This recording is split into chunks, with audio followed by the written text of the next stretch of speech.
the Boards of Canada, one of the most influential bands in my songbook, actually.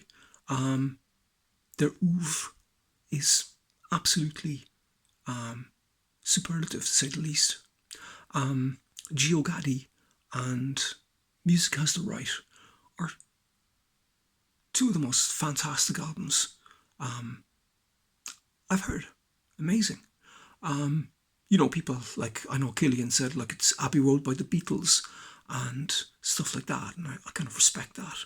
But Geogaddi and Music Has the Right are probably two of mine,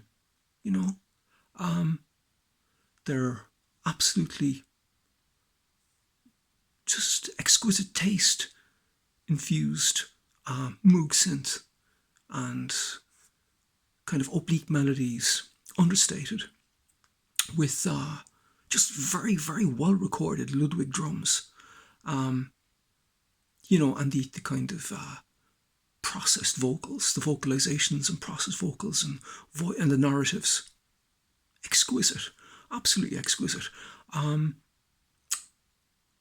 A kind of something on a tangent there to their mores. When I was in Los Angeles studying, we had a kind of a non-elective class, fusion class, that we just used to kind of run ourselves. No credits or anything. And it was kind of big man stuff where you'd have like absolute, seriously amazing fusion guys from like Alabama, Oklahoma, Wisconsin, and stuff like that. Playing with novices, kind of thing. And if you wanted to have a play, you could just go up and have a play. And one of the drummers was David Thibodeau. And he was an absolutely fantastic drummer. Really, really good. And that in juxtaposition to the fact that I actually met David Koresh, 45 Seconds, not exactly a claim to fame.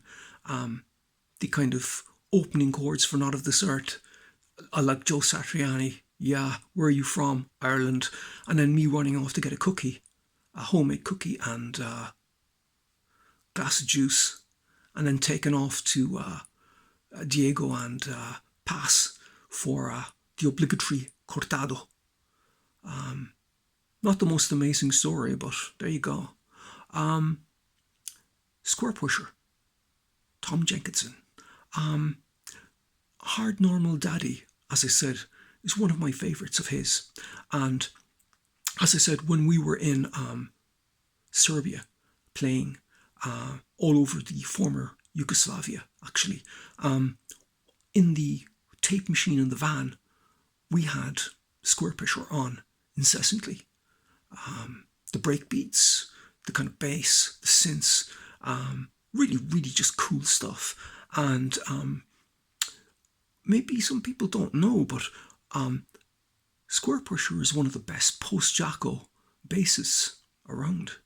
And I know, because I played with the best one, Michael Manring, and I played with him in Musicians Institute on the main stage in a headline concert. So he's like, not a lot of people know that kind of Michael Caine mode, but he's absolutely fantastic. Aphex Twin, Limerick man, living in Cornwall, super guy. Like, again, it's like his aesthetic is very, very appealing. We all love Come to Daddy and Avril 14th, but in the interstices, there's these tracks like, unpronounceable names with kind of subjective meanings that are absolutely superb. And his music is kind of redolent with that, kind of working with a big record company behind him, getting it out there, but also like getting it out there sometimes with just tapes, just selling them kind of, great guy, like fantastic personality, and, really, kind of innovative guy. And I know, like, we've talked about Kraftwerk and we've talked about Japan and stuff like that and their influence, but when I was on my kind of peripatetic kind of travels and stuff like that,